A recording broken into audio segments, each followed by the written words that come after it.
আর এই মাটন এমনি এমনি ভেঙে যাচ্ছে, মানে ঠিকঠাক কোয়ালিটির নয়। এই দিকে একটা দিক শক্ত, একটা নরমাল ঠিকঠাক সেদ্ধ হয়নি। বল চিকেনের রিভিউটা দে। শুধু চিকেনে হাড় আছে, তুই তো শেষ করে দিয়েছিস। ছিল না তো কি করবো, এইটুকুই লাভ। আচ্ছা গজব বেজতি ভাই, কম কোয়ান্টিটি, যার জন্য তুইকে আরো একটা প্লেট নিতে হলো। খাবি নাকি? আরো খাবি? আর চিবাচ্ছিস যে আরো খাবি? বল।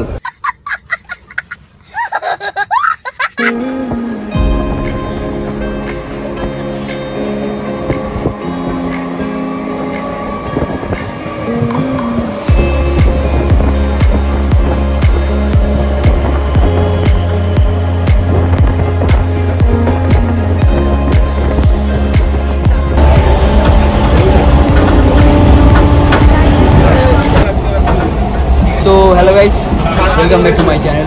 আমি বিপ্লব, তোমাদের চানকমন পান্ডা। তো আজকে আমরা একটা অ্যাকচুয়ালি ভিজিটে যাচ্ছি, সব বন্ধুরা মিলে ট্রেনে যাচ্ছি, অনেকেই আছে, প্লাস অনেকে পৌঁছেও গেছে। তো আজ আমরা যাচ্ছি ব্যারাকপুরে ট্রিটমেন্ট প্ল্যান, সেখানে আমরা যাচ্ছি একটা এডুকেশনাল ভিজিট। তো সেই ভিজিটটা আমরা কমপ্লিট করে তারপরে আরেকটা জায়গায় আমাদের যাওয়ার ইচ্ছে আছে। কারণ ব্যারাকপুর মানে সবাই কী ভাবো সবার কাছে কমেন্ট করে আগে জানাও, তারপরে আমি কি দাদা বৌদির বিরিয়ানি তো হ্যাঁ, ওটা একটা ব্যাপার তো অবশ্যই আছে। দিবাপি বিরিয়ানি আছে, প্লাস যেমন ব্যারাকপুরে আর্সেলানও খুলে গেছে। আমার আর্সেলানের ব্লগটা তোমরা যদি দেখে দেখো, যদি না দেখে দেখো এখানে লিঙ্ক দেওয়া আছে, দেখে নেবে। তো যাই হোক, আর্সেলানের ট্রাই করেছি ভালোই, অবশ্যই ব্যারাকপুরটাও ভালো। দাদা বৌদির বিরিয়ানি এতদিনে একবার ট্রাই করি, আজকে অবশ্যই চেষ্টা করুন। দাম প্রচুর, টাকা পয়সা হাতে নেই, ভাগ করে যদি খাওয়া যায় একটু যাই হোক, কিছু করার নেই। এবার আগে আপাতত গিয়ে ভিজিটটা আমরা করে নিই, তারপরে যদি হয় সময় বা পয়সা যদি থাকে পকেটে, অবশ্যই খাবো দাদা বৌদির বিরিয়ানি।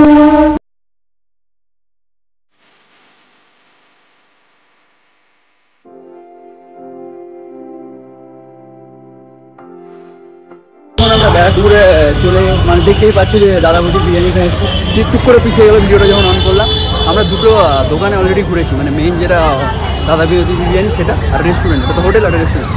হোটেলে তো পুরোপুরি 1 ঘন্টার ওয়েটিং লিস্টে, মানে লাইন, ওরা বন্ধুরা অলরেডি লাইনে দাঁড়িয়েও আছে। আমরা একবার রেস্টুরেন্টেও ঘুরে এলাম, বাট ওখানে চার্জটা একটু বেশি, 350 মাটন বিরিয়ানি, আর এখানে 310। তো আমরা এখন কি হোটেলটার দিকে, ওখানে বন্ধুরা আছে, তো ওখানে যে ট্রাই করি। এখন দাঁড়িয়ে আছি, দেখতে পাচ্ছি একদম সামনের দিকে চলে যাচ্ছে। পেছনের লাইনটা একবার দেখো, জাস্ট দেখো।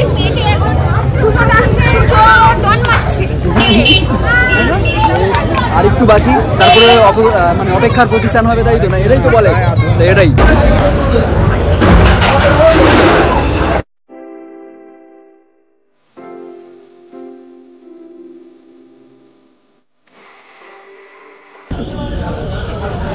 এখন আমরা ভেতরে এসেছি দাদা বৌদির যে রেস্টুরেন্ট, হোটেল যেটা সামনে লেখা আছে সেটারই ভেতরে এসেছি, যেটা অ্যাকচুয়ালি মেন সেটা।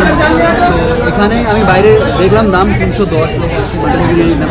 ভেতরে এসে দেখে আমি নিয়ে নিয়েছি, ভেতরে এসে দেখছি 330 টাকা। মানে রুকো যারা, সবার করো। ভিতরে ঢোকার সময় 20 টাকা বেশি আমি ভেবেছিলাম। আর এখানে এতক্ষণ ধরে লাইন দিলাম, আর যেটা রেস্টুরেন্ট ছিল সেখানে 350 না, ওখানে 350 টাকা। আর এখানে আমি মানে 20 টাকা কম দেওয়ার জন্য আমাকে এতক্ষণ 1 ঘন্টা টাইম দিতে হলো, এটা খুবই বাজে।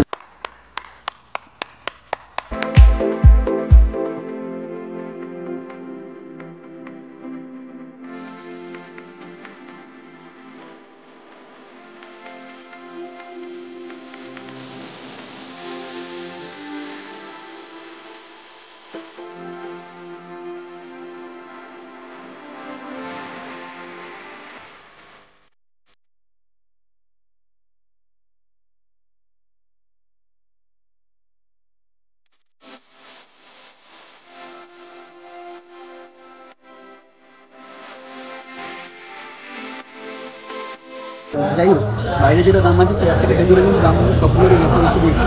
আর কোয়ান্টিটিটা একবার দেখুন, কোয়ান্টিটি কিন্তু অনেকটাই কম। তুই আগে যেমন আসতে ঠিক 1 বছর আগে দাদা বৌদি যে কোয়ান্টিটি ছিল, কোয়ান্টিটি খুবই কম।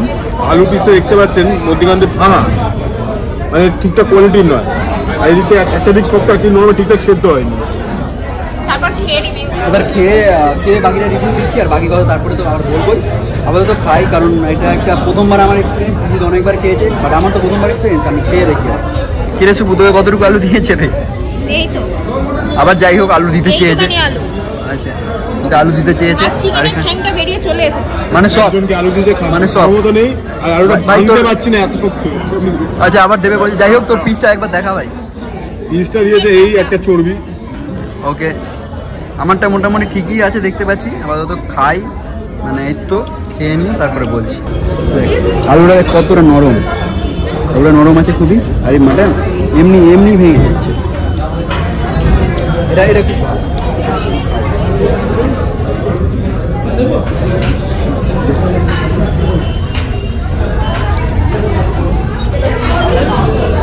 বিরিয়ানিটা কোনো কথা না, নো ডাউট খুবই ভালো খেতে। আলুটাও নরম, আমার আলুটা নরম আছে। চিজটা যদিও বাই চান্সলি মানে মিস্টেকভাবে হয়তো ওর করেছে, যাই হোক ছিল শক্ত, ওকে আরেকটা আলু দিতেও চেয়েছে। আর মাটনটাও নরম, কোয়ান্টিটিটা এতটাই কম ছিল যে বাধ্য হয়ে আমরা একটা চিকেন বিরিয়ানি অর্ডার করলাম। ভিডিওটা ট্রিটটা দিয়ে দিচ্ছে কেউ, যাই হোক ওটা কোনো ব্যাপার না। আর সবাই ওরাও ভেবেছিলো যে একটা দিয়ে চালিয়ে দিবে, কিন্তু ওরা একটু আরেকটা মাটন অর্ডার করতে হবে, কোয়ান্টিটিটা একটু কমই ছিল। যাই হোক এবার আমরা খাই, খেয়ে নিয়ে বাকি কথাটা আবার পরে বল। চিকেনের রিভিউটা দে। শুধু চিকেনে হাড় আছে আর কিছু নেই। এটা শেষ করে দিয়েছিস। ছিল না তো কি করবো, এইটুকুই লাস্ট। আচ্ছা আর কিছু নেই, এটা খাওয়া যাবে। কিন্তু খেতে কেমন ছিল? খেতে কেমন ছিল বিরিয়ানিটা? মোটামুটি এসে ভালো আছে, খুব একটা ভালো আছে মোটামুটি। এবার মাটনটা খেয়ে দেখ। তুই কিছু বলবি, তোর কেমন লাগছে? খুব ভালো লাগছে আজকে এক্সপিরিয়েন্স। কিন্তু আচ্ছা কিন্তু চিকেনের পিস ভালো না। চিকেনের পিসগুলো ভালো না। একটু ভালো হলে ভালো হতো। ভালো ভালো। তুই বল। আমি এর আগে মাটন বিরিয়ানিটা খেয়েছিলাম, মাটন বিরিয়ানিটা তোমার সেই লেগেছিল।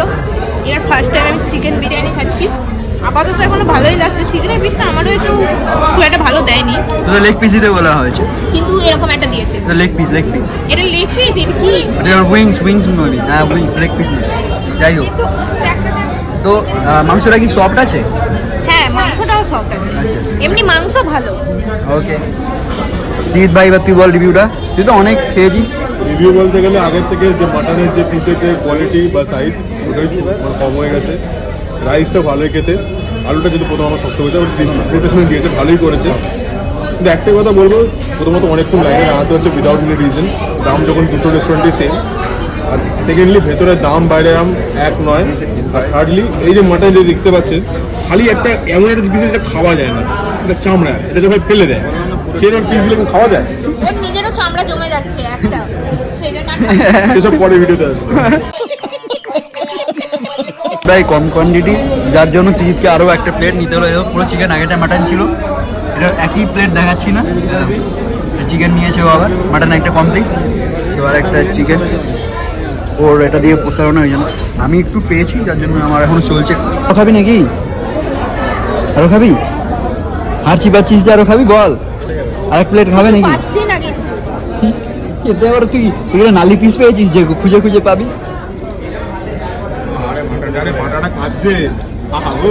हे रहा नहीं जाता। কিচ্ছু পাবি না। তো গাইজ আমরা জাস্ট দাদা বৌদি বিরিয়ানি থেকে বেরোলাম। বুঝতেই পারছো যে মৌরি চাবাতে মানে চিবোতে চিবোতে যাচ্ছি।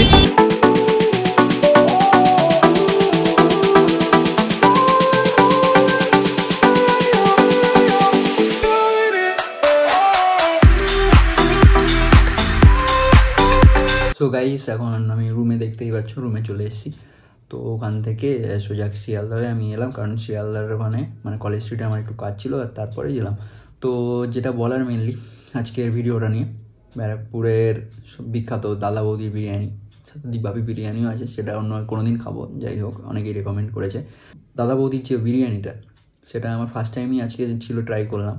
তো ওটার ব্যাপারে আমি আর তেমন কিছু বলবো না, কারণ সবার মুখ থেকে রিভিউ শুনলে আমরা যারা যারা খেতে গিয়েছিলাম বন্ধুরা মোটামুটি। আর হচ্ছে আমি ফার্স্ট টাইম যেহেতু এলাম, আমার যদি নিজস্ব পার্সোনাল রিভিউ বলি যে ঠিক আছে, ভালোই খেতে, কোনো অসুবিধা নেই। আমার মাটনের পিসটাও ভালো ছিল, প্লাস চিকেনটাও আমি ট্রাই করে দেখেছি, ভালোই ছিল। আর প্রাইসটা আমার সব থেকে বেশি যেটা খারাপ হলো, যে বাইরে টেক আওয়ে করলে তখন বাইরে নিয়ে যাওয়ার জন্য যেটা 310 টাকা, ভেতরে ঢুকলে 330 টাকা। হ্যাঁ, তবে একটা জিনিস বলছি, তার সাথে একটা 7 টাকা দামের জলের বোতল দিয়েছিল, আর স্যালাড ছিল। হয়তো ওটা ওর জন্য 20 টাকা ইনক্লুড করা যায়, কারণ ওটা সেই হিসাবেই দেয়। কারণ যখন আমরা ফার্স্টে বলেছিলাম যে 3 প্লেট নেবো, মানে ভাগ করে আমরা খাবো ভেবেছিলাম, যেহেতু অনেকটাই প্রাইস, তো ভাগ করে খাবো ভেবেছিলাম।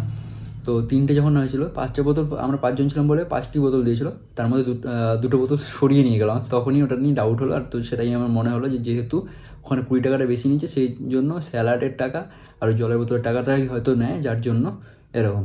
তো যাই হোক মানলাম। এবার আমি দুটো দোকানে কেন ডিফারেন্স দাম আমি বুঝতে পারলাম না। দাদা বৌদি হোটেল আর রেস্টুরেন্ট দুটোতে আলাদা আলাদা ডিফারেন্স আছে। ওখানে 350 টাকা, এখানে 330 টাকা নিচ্ছে ভেতরে, প্লাস চিকেন বিরিয়ানিটা ওখানে বাইরে 220, এখানে 240 নিচ্ছে, 20 টাকা এখানে বেশি। আর রেস্টুরেন্ট আর হোটেলেও দামটা ডিফারেন্স করছে, একই জায়গায় খাবারও এক, ডিফারেন্স দাম। এটাই একটু আমার কাছে অবাক লাগলো। যাই হোক, হতেই পারে, বড়দের বড় বড় ব্যাপার, আমি জানি না, আমি ফার্স্ট টাইম গেলাম, তবে খেতে ভালো লেগেছে এটাই। আর ওয়েটিং টাইম প্রচুর। রেস্টুরেন্টেও গিয়েছিলাম আমি তো বললাম রেস্টুরেন্টেও গিয়েছিলাম, আমি আর আমার একটা বন্ধু গেলাম ট্রি। তো ওখানে ও গিয়ে ঢুকে ওখানে সিট ছিল, ওখানে বাইরে জিজ্ঞেস করলাম, ওখানে সিট ছিল, রেস্টুরেন্টের সিট আছে। এদিকে হোটেলেও প্রচুর লাইন, প্রচুর লাইন, পুরোপুরি অনেকক্ষণ, প্রায় 1 ঘন্টার মতন আমাদের ওয়েট করতে হয়েছে ওটার জন্য লাইনে দাঁড়িয়ে। তো আমি এটাই বলবো, যদি টেস্টও সেম হয়, আমি জানি না ওখানে কীরকম, তবে আমার একটা বন্ধুর কাছ থেকে শুনেছি ওখানেও ভালোই খেতে। যদি টেস্টও সেম হয় তাহলে আমি 20 টাকা বেশি দিয়ে কেন ওখানে যাব না, কেন এতটা ওয়েট করবো? অথেন্টিসিটির কোনো কি ব্যাপার আছে আমার জানা নেই। যদি তোমাদের জানা থেকে থাকে অবশ্যই কমেন্টে জানিও, আর তোমাদের কেমন ভিডিও লাগলো সেটাও জানিও। আর এক্সট্রা কিছু যদি তোমরা সেটার ব্যাপারে বলতে চাও অবশ্যই জানিও, কারণ আমি নিজস্ব প্রথমবার গিয়ে যতটুকু আমার এক্সপিরিয়েন্স ততটুকুই বললাম, তার থেকে বেশি কিছু আমার বলার নেই। তো এই ভিডিওটা এইটুকুই। ভিডিওটি ভালো লাগলে অবশ্যই লাইক করো, শেয়ার করো সবার কাছে, আর পরের ভিডিওর জন্য স্টে টিউন থাকো। আমার ভিডিও কখন আসবে আমি সত্যি প্রতিবারই একই কথা বলে, জানি না, তবু আমি দেখেছি সপ্তাহে একটা ভিডিও হয়ে যাচ্ছে। তো চলো আজকের জন্য বাবাই, দেখা হবে।